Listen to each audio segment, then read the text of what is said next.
My name is Cameron Collins. I'm a revenue operations strategist with RevPartners. I serve as the community manager with Sprocketeer, the largest independent HubSpot community. I've got my co-host Mark Lerner here as well. Hey, Mark. Mark Lerner, Director of Growth Marketing at Deal Native Configure Price Quote Solution. Check us out. And we've got Clark Barron on, CEO of Ronin today. Hey, Clark, welcome to the show. Thanks, guys. I'm still Clark Barron, CEO of Ronin, marketing agency dealing in cybersecurity, IT, deep tech, where vendor-buyer relationships are still the Wild West, and everybody's trying to mend fences and navigate some pretty murky waters. Happy to chat today, guys. And clearly, we started this conversation offline a few moments ago, but I think it is worth really getting riled up over the line between what is puffery, i.e., maybe a little bit of embellishment or exaggeration on what a product or service does, and then like how ethical is that even compared to just outright lying about what your company does, which obviously is unethical. I think there are a couple ways to approach that. And obviously, I'm going to have the perspective of just working in the industries that I and my team work in. But there's a very fine line. And when it comes to security and IT, where there are actual real world implications to baits and switches and just outright lying, it's one thing to beat our chest a little bit. I think we could all stand to take a little bit of pride in our products and what we do. We should definitely be able to cover our ass and back that up and prove that we can do that. But in security, for example, we've seen a very strained relationship between buyer and vendor, because you have vendors out there saying, we prevent 100% of breaches. No, you don't. Also, that is not a value proposition. What are you thinking? And so when you have that kind of nonsense going on, yes, that is one very far end of that spectrum, but it does get muddy. And I think that the thing that, I'm from North Alabama. Chickens are coming home to roost. Buyers are smart, and you're not getting away with that shit anymore. It's to the point where they have access to so much information, and they have decades of experience dealing with vendors, whether you're in security or SaaS or whatever thing just came out of Y Combinator. Who cares? It doesn't matter. Your audience is a lot smarter than you think. And if you try to pull the wool over their eyes, I gotta drop the euphemisms, the colloquialism. If you're trying to just hoodwink people, it's not going to fly. And the ramifications for doing so in a lot of cases, especially in like early stage startups, the consequences are dire. Once people start talking, there's such a growing movement to speak out against this kind of marketing and sales outreach tactics and all this nonsense that people are just tired of dealing with. In one regard, good. The only way anything's going to change for the better is to get loud and to push back. And so what we're starting to see is people speaking out against even puffery. But because when we're talking about that term in particular, in one regard, yeah, we could be proud, we could beat on our chest, whatnot. But if you slip, even in the slightest bit, and overpromise and underdeliver, or it's found out to just be some random kid's open source project that you tricked a VC into giving you $100 million for, that is just vaporware and does nothing, you're going to have a bad day. I'm curious to your take then, because it's one thing for marketing to create outbound messaging that is representative de facto of the company, right? They are representing the company. I think that it's interesting if we flip the lens and look at a sales rep, for example, that's going out and you're doing an ABM campaign, you're creating your own materials, maybe you're finding your targets or prospects. What is the line there between a sales rep doing sales with outbound sales tactics, or is that considered is that marketing? Should that be blessed by marketing before they go and engage in whatever sales tactics they may be engaging in? Yeah, if there's a lot to unpack there. So if you've got reps that are just raw dogging cold outreach and just picking targets and throwing something against the wall with no guidance, with no feedback loop, with no messaging, then your organization is not long for this world, period. That seems like a worst case scenario, period. When it comes to messaging and being the voice and being deeply in touch with what the actual voice of the customer is, what the audience is, that is marketing. That is textbook definition. I don't care who you are. That is marketing.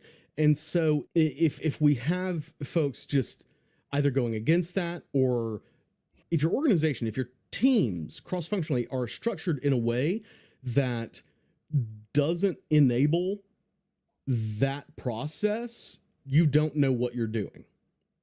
Yeah. So I don't know if have you guys ever been on the receiving end of really bad outreach? I'm not talking about they get the mail merge messed up. I'm talking about just like really bad outreach. Have you Every day. I've gotten ones every day where they made me mad, and then I realized, they're like trying to get me to respond. They're optimizing for response. They're optimizing for response rates, and I was like, that drives me nuts. I love rage bait. It is absolutely one of the worst tactics you could possibly use. Like and you nailed it, Mark. It immediately tells me what you're measured on. And What's hilarious is, if you know anything about response rates and how those actually move through pipeline and have experiential data to put behind that, that doesn't go well. And do you choose to ignore it? Or if I'm feeling a little froggy, sometimes I choose violence. It really depends on how egregious it is. Cold outreach, like emails, probably not going to mess with it. But if you connect with me on LinkedIn cold and then immediately pitch slap me, that happens every day. I'm going for the throat. Really? Even if they're the founder? Wait, what was that? Even if they're the founder, that's not okay? No, it's not. It's not. Now, in terms of how I handle that situation, if it's a random like BDR or whatnot, like I'm going to shake my cane at you. If it's a founder, that's an opportunity to educate. That actually turns into a biz dev call for me, and which is hilarious. But when founders are doing that, it all depends on how they treat the relationship. And this is why I think it's a big opportunity to actually educate rather than reprimand, as it were. Like, I don't like to just lead with that. Like, there's an opportunity to show them that this is not how this goes. And if you try to take what you're doing, like that mindset of just spam, and try to scale that, your failure rate is going to scale as well. Your churn rates, your closed lost response rates, whatever, it's all going to go downhill very quickly. It all comes back to whether it's a founder or a marketer or a BDR or whatever, anybody doing cold outreach. Here's a hot take for you. I hate the term cold outreach. The concept should not exist. If you're talking about wanting to build a long-term sustainable brand and actually give a damn about your customers from a very supportive and value-based, empathetic point of view, if that's how you want to treat that relationship, nothing should be cold. You should have connected with them. You should have been providing value, getting to know them, developing that one-on-one relationship. Everybody has got to realize that just because you connect with someone does not mean that you have earned the right to sell them something. I think that there's a huge problem today, and this might sound like the old man yelling at the clouds kind of moment, but a lot of the stuff you're talking about is learned over time. We make mistakes, but I feel like people coming into this space, the workforce in the sales and whatever it is that we all work in, are at a huge disadvantage because they haven't had, a lot of them are not in the office. And I'm all for work from home, but they don't get to observe in the way that a lot of us do. And they just haven't been and experienced it. And so there's an expectation of them to know these things a priori. But yeah, because in my experience, it's usually someone like that, someone very early on that makes that mistake. I don't know. I don't know how you feel about that. By and large, yeah, for the most part. Alternatively, you get into the realm of can't teach an old dog new tricks. Sure. Very quickly.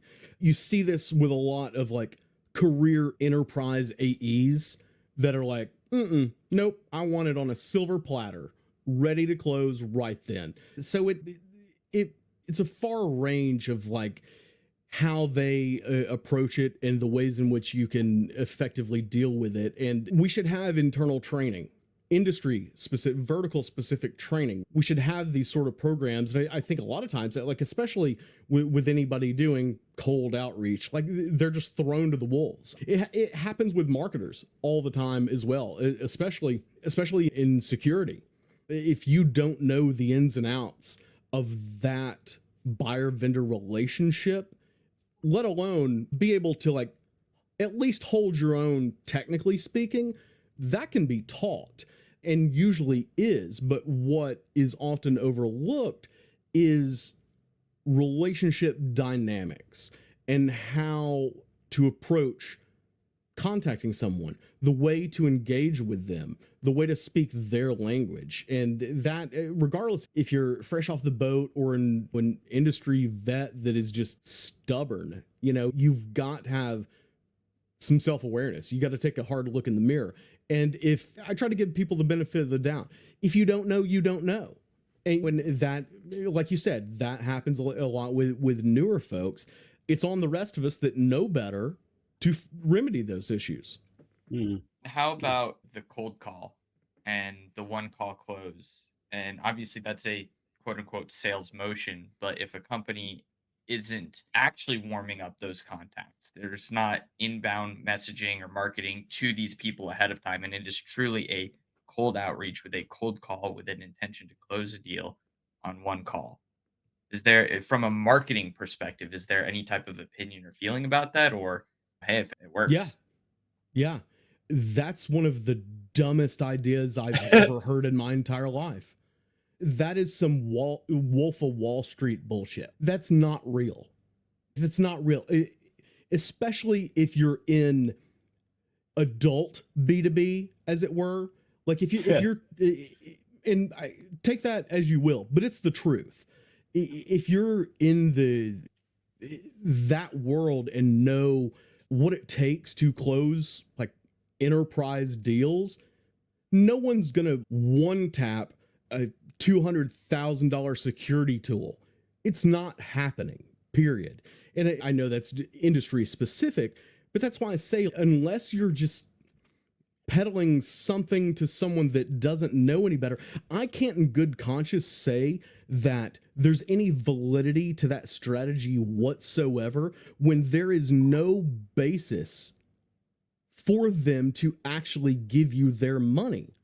You're gonna tell me that in one 5, 10, 15-minute call that like, how is that's whew, I gotta breathe because that just that spits in the face of everything that marketers do to gain trust and establish real lasting connections. If you're gonna one call close anybody, I would love to see what the churn rate of those accounts are based on any of the long-term ABM plays that marketing runs, for example. In B2B in general, if the majority of us are operating on anywhere from 6 to 18 month sales cycle, no, like this is not like asking for donations for your local animal shelter and just cold calling the neighborhood watch. Like, what are you doing? Like that kind of rhetoric, like we're going to one call close everybody, start dialing, like just that's throwing shit against the wall and hoping something sticks. Again, it is indicative of misaligned priorities, KPIs, and meaningful metrics. They're measuring their success on something that does not exist. Therefore, they will never hit it. Yeah, I think it really speaks to the show me a behavior, I'll show you an incentive, right? Like that's really where it comes down Absolutely. to. That's a good one. And the tragic thing is that it almost certainly isn't working at an enterprise level. I think for smaller scale transactions or maybe more of a B2C type of transaction, it definitely is a thing.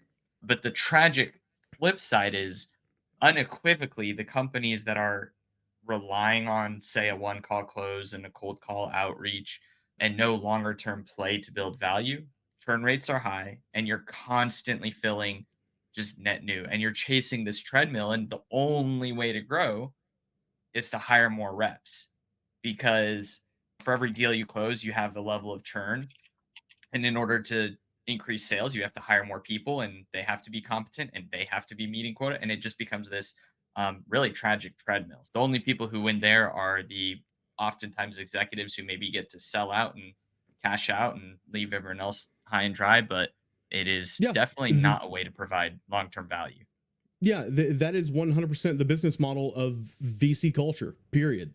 It just hyper growth at all cost.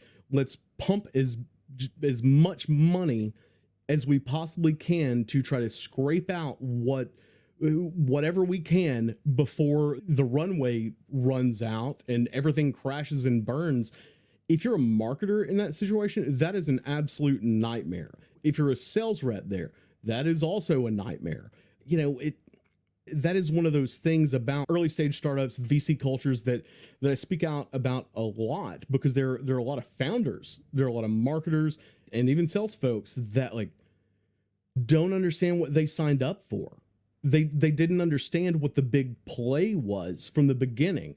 Because in a lot of circumstances, a lot of those situations, the play was never to build a long-term sustainable brand. Obviously, behavior, incentive. It was to just cash out. It was to roll up. Whatever.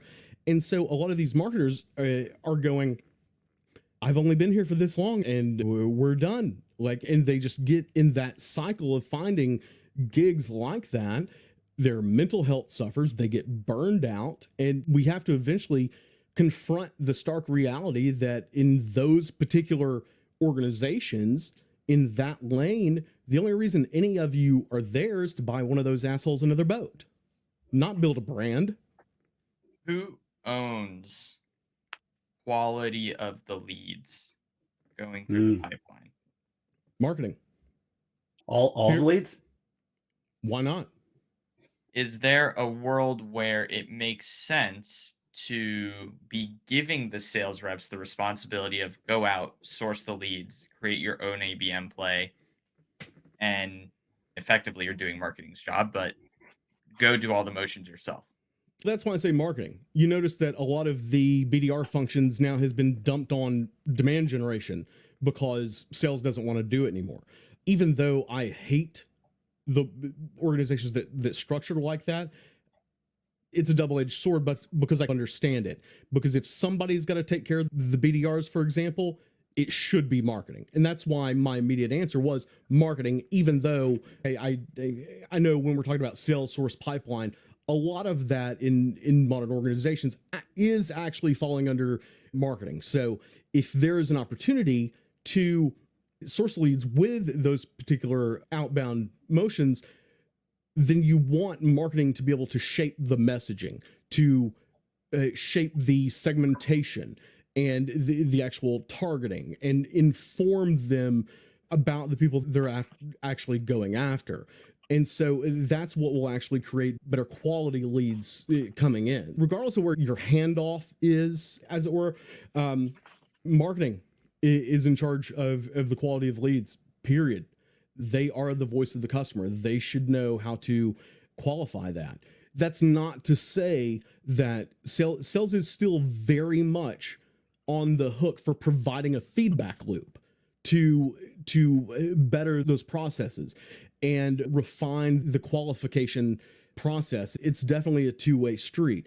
Sales has got to provide that feedback loop, and marketing has just got to shut their mouth and listen. That's the way that process is going to be refined and get better in any way. What's your opinion on companies then, not only having BDRs roll into marketing, but having everyone be the social media personality, the LinkedIn influencer, as a way to have every individual contributing to demand generation? Is that everyone's responsibility? So I have a lot of thoughts on this, and even myself, this is one of those topics that I constantly debate myself on, because in one regard, no, that's my profile. That does not belong to your company, period. If that is part of the scope of work that I'm being compensated for, fine. If it is not, no. You have no right as an employer to dictate what a person should or should not or cannot post on their personal profiles. Now, obviously, this is just in the scope of promoting the brand itself. Obviously, if you're posting a bunch of heinous crap, yeah, there are consequences to that. But in terms of actual like sales and promotion, your content is your content, period, unless otherwise agreed upon. If that's cool, great. If you've got some A players out there that came into your organization with large networks, and especially if they're in sales, if they're marketers, then yeah, incentivize them, reward them. If that's over the top, compensate them for that. But it should never be an obligation due to the very personal nature of an individual's social media account. There should never be blanket policies in place for something like that. That's just nonsense. It's an interesting thing for us to be talking about because, of course, I've got this podcast. It's on my personal channel. Mark, I know that this isn't necessarily officially sanctioned through DealHub as well, but it is something that I know both of our companies encourage. They contribute. They're happy to support it, but it is still something that we choose to do. And so with that in mind, though, Yeah. if we look at this through the lens of an AE, is it good company strategy that companies should, and this is very blanket, but should companies be encouraging, well, every AE should be going on LinkedIn and starting a podcast and posting daily and building that influencer profile? Or do companies really need to get better at, we have a marketing team, they're doing their job, they're driving the leads, and so agnostic of whether or you are on LinkedIn, for example, you can still be successful here? Gotcha.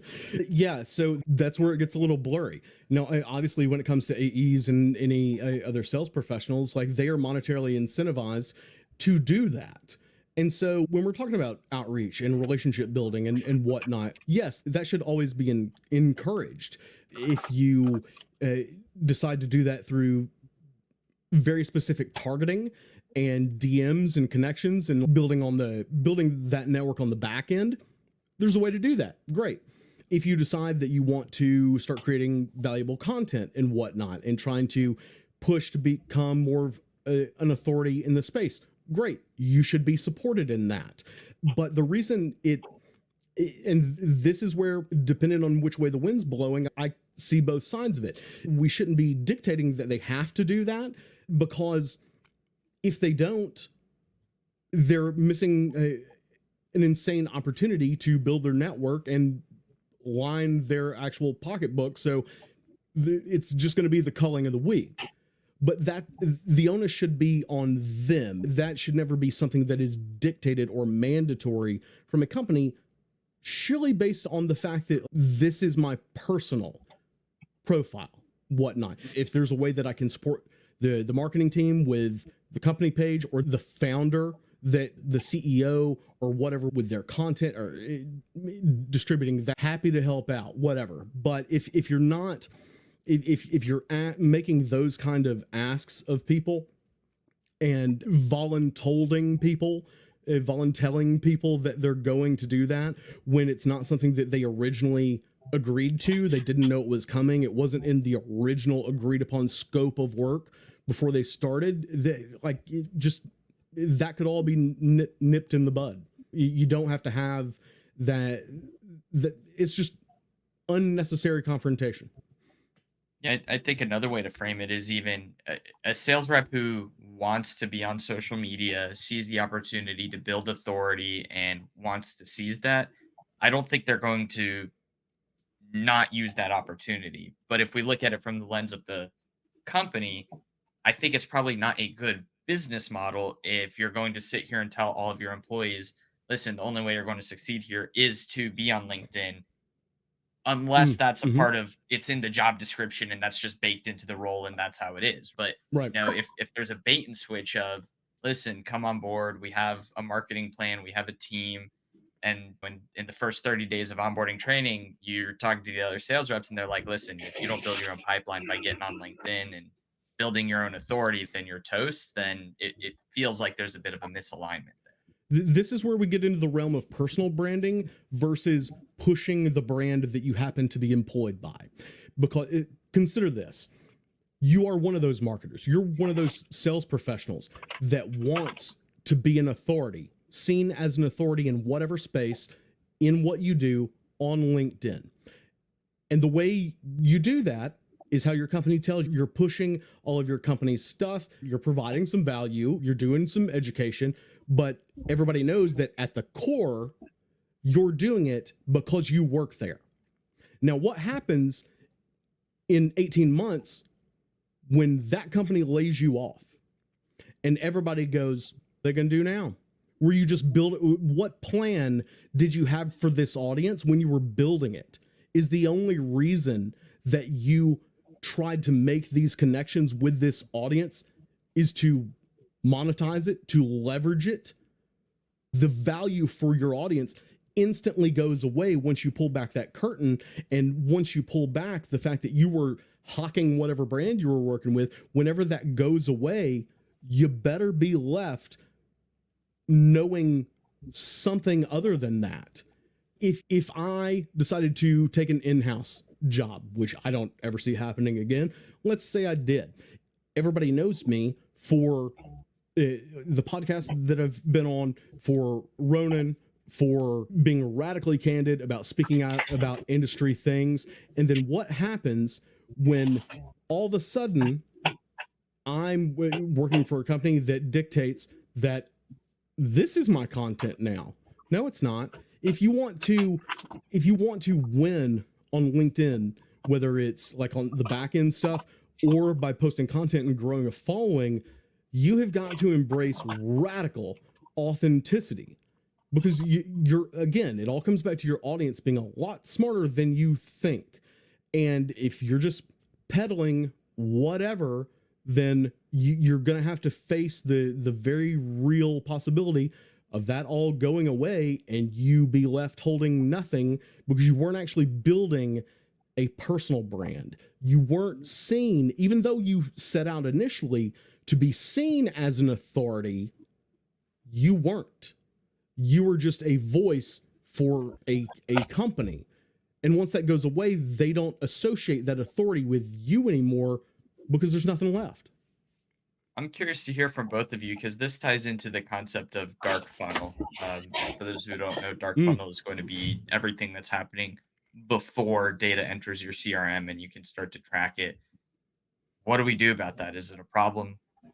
Should we be trying to get more insights from the dark funnel? What's your opinions on that? Clark, you can go first. Oh no, go for it, man. Because I Okay. got one locked and loaded. Yeah, okay. I think we both do. I don't believe that it's an unsolvable problem. Especially, I think over time, we'll continuously get technology will be in place where, with some level of confidence, be able to show that. But even the parts today that are considered dark funnel are only that way because it's like a technological blocker, right? So it's a place where you can't necessarily track because it's a walled garden, or there isn't the correct attribution of people from this channel, like they're who they are when they come here. But all of that's solvable. And I don't know, some of that stuff I like in the crazy hacking that I like to do on this other screen here, I'm working on solving. And I've come up with a few solutions for a few of them. I'm just a guy. I'm sure there's going to be stuff out there that's going to be able to solve this. So what do you consider? Let's try to break it down in terms of channels. Let's just use that term very loosely. What would you consider being inside the dark funnel? I think traditionally, at least the way I became aware of the term, it was a lot about what happens in communities. So Slack communities, for example, where you don't necessarily have the tracking ability if you're not an admin. Then there's places like Reddit where people are basically anonymous. And then in our world, that's what, when we say social media, we're usually talking about that. Things like what happens in the comments, or somebody sees an organic post and doesn't necessarily click it. Those are, I think, are actions that happen in the dark web. Those are solvable problems. I don't know how you see it. How is that solvable? So I think each of them are different. We were talking about, before we started, there was one guy who built a hack where it was pulling people's user data when they landed on a website, and maybe he was putting it out there immorally. But like internally, I think there are going to be ways that companies can figure out how to pull. Think about you're in cybersecurity, right? So think about the national security apparatus, right? They are able to identify people based on metadata, right? From the more sources you have of that metadata, the easier it will be to triangulate. And we're dealing with AI that eventually, with enough context, I think we'll be able to make that assessment. Context is a really crucial word, really crucial word in that conversation. I would agree with that. I think for the most part, and call it a hot take, whatever, I think that the dark funnel, not the concept of it, like the term itself, is just something that marketers have come up with to try to understand what they can't understand because their job depends on it. They've realized that anything that falls outside the realm of marketing attribution software is actually having a lot more of an impact on a potential buyer's experience, that they're realizing that when you look at your paid ads and you see words like direct and unknown and other, they're going, what? And thankfully, we've gotten to the point where like we have a deep understanding of, oh, there's this 27 trillion light years away, there's this radio signal coming. I wonder what's out there, what's going on. And I think that at its core, everyone's just overthinking it. Everyone is overthinking this. The dark funnel is not something that, while I more than appreciate like your efforts, for example, and I've done my own work in trying to shed light on the darkness. I'll fully admit, when Chris started preaching that stuff, I fell hook, line, and sinker for it, because conceptually, like it makes sense. Until you consider that humans are humans and they are running away from being tracked by marketers and salespeople more and more every day. They do not want to be tracked. They actually care about their privacy. And we have set up organizations in a way where marketers are being incentivized to do anything it takes to be able to attribute anything to anything, just so it looks good on paper. And so that takes away what the dark funnel actually is. The dark funnel is nothing more than word of mouth. That's it. Yeah. It is word of mouth. Agreed. And it's such a nebulous concept that like you can't quantify that. If anybody says that they can solve the attribution behind walking the halls of a conference and hearing someone say something positive about something on their way to the bathroom and then checking it from a burner phone because they're at a security conference and don't want to be on the hotel Wi-Fi, and then filling out a form once they get home 2 months later, like you're not going to attribute that. It's not happening. But that is the way that our audiences behave, because they're human beings. they're smart.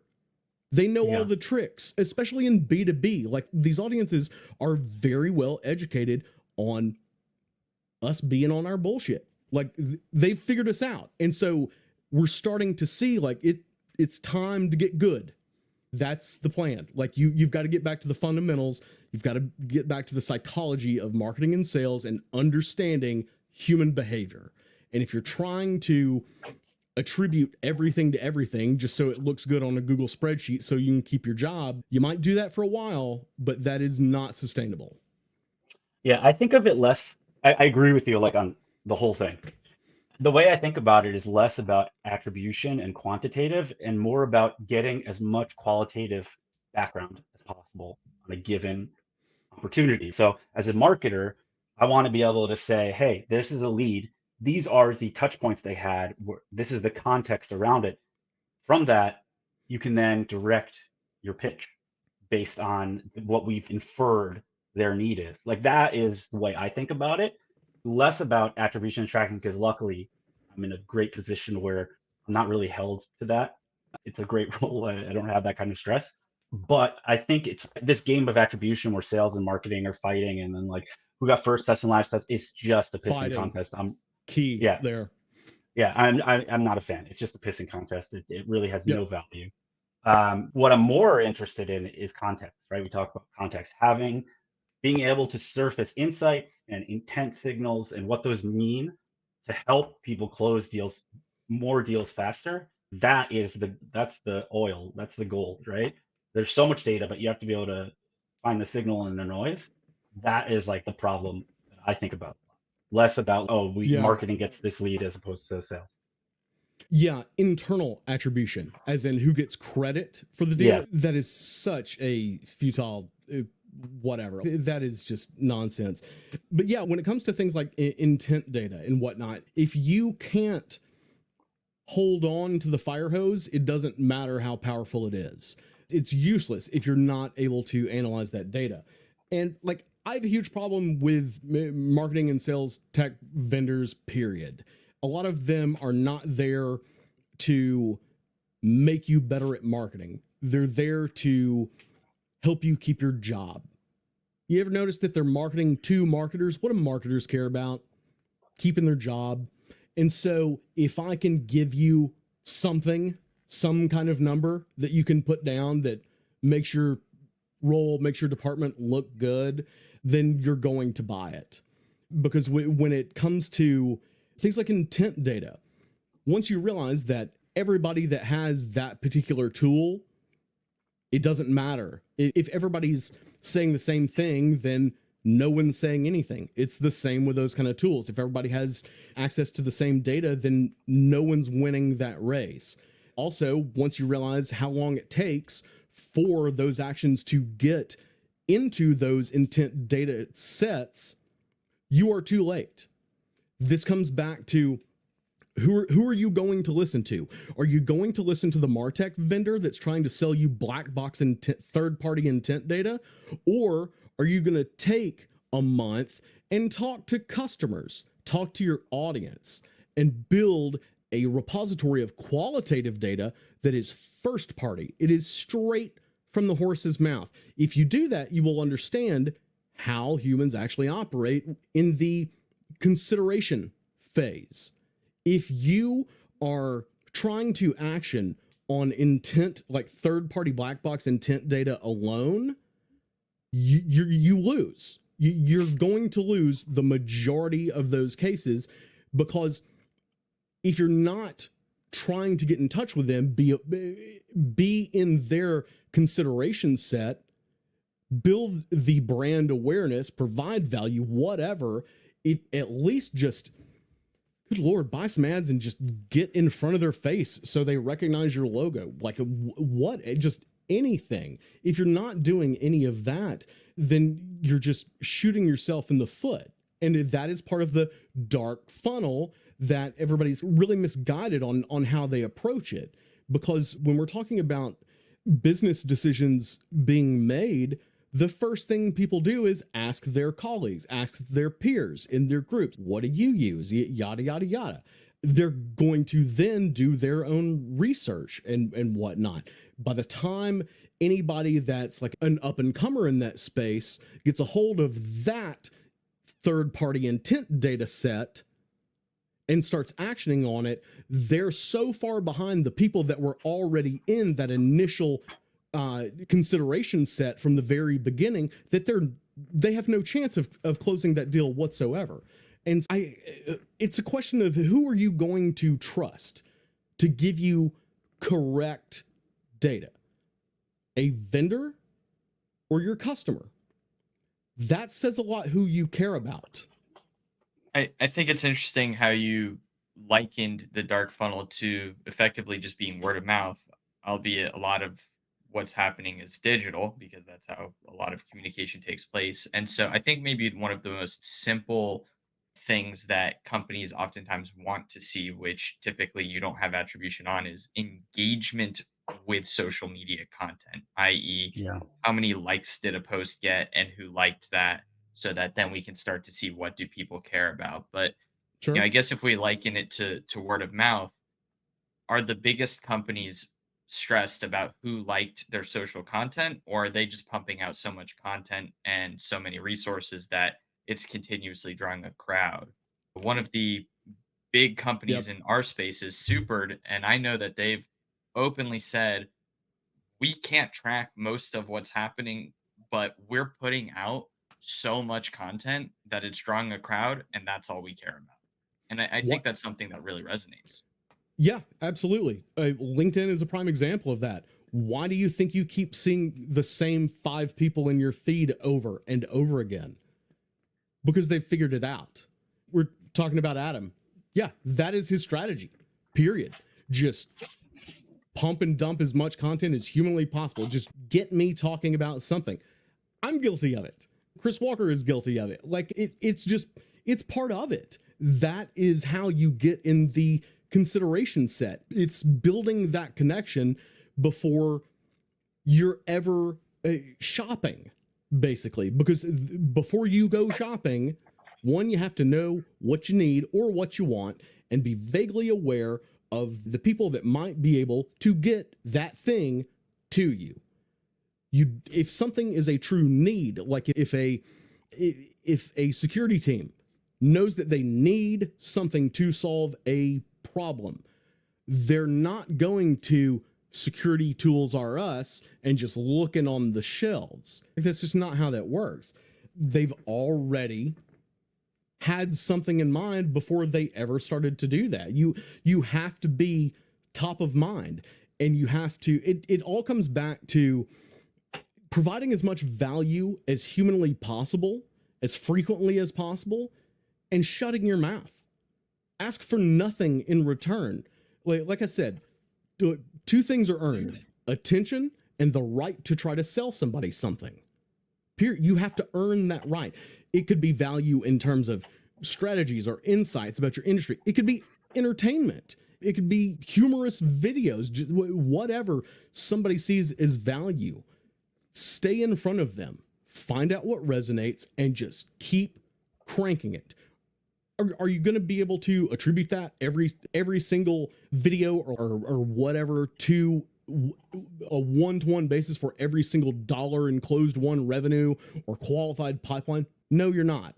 But if you want to grill marketing about how much pipeline has been generated by all this fluffy brand content, video stuff, all of it, whatever the number is, period. Yeah, I think it really speaks to a saying that I'm sure is familiar in the industry, but it's better to be different than be better, because you're not always just going to be able to one up the competition in every single thing in every single way. And certainly there are times where you do want to be better and you want to trumpet that. But when it comes to marketing, if it's just I'm better than this or I'm better than that, Coke and Pepsi is not Coke is better than Pepsi, but it's here's But it how is. you're going to feel when you drink one or the other. And some people are going Yeah. to say one is better than the other, but you lean into that emotion about how they're different. Yeah, sure. That's one of the main reasons you see a lot of divisiveness on LinkedIn, a lot of beef marketing. Some people out there just happen to get into live debates on LinkedIn for some reason. Whatever. I'm not going to say nobody got attention from that. Being different is being authentic. Earlier, I said if everybody's saying the same thing, then no one is saying anything. And differentiation is not always going to come from having better features or being like the next latest model of something or being 0.5% better in this one obscure metric. People do not care about that.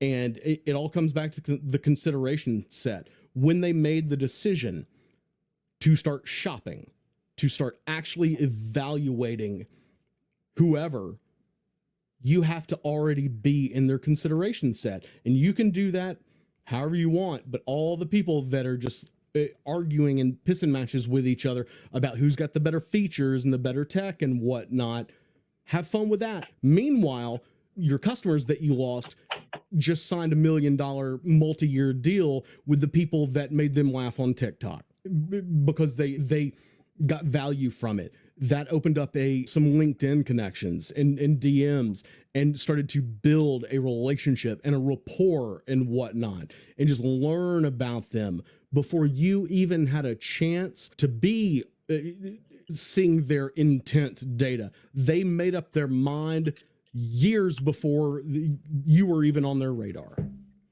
I need your opinions on the following. And I think that we can agree that as a general statement, cybersecurity is not the most glamorous and sexy industry to be marketing. And I'm sure there's a way to spin it, but that plays into my question. Are there any companies or industries that come to mind where definitively putting yourself on TikTok, coming up with some type of creative and different marketing messaging just isn't going to work, and you just have to lean into ebooks and podcasts? Or can everybody and should everybody TikTok creative find a way to spin it? I think if you're talking about anybody in dealing with national security stuff, TikTok's probably not the place that they're going to anyway. Right. Right. But yeah, I think highly regulated industries like healthcare, for example, like there's so much rigidity around what you can and can't say that there's probably no one even wants to come close to pushing the barriers there, and so they stick to what's safe, I would imagine. I would agree with that to a degree. There's a lot of playing it safe that comes from that.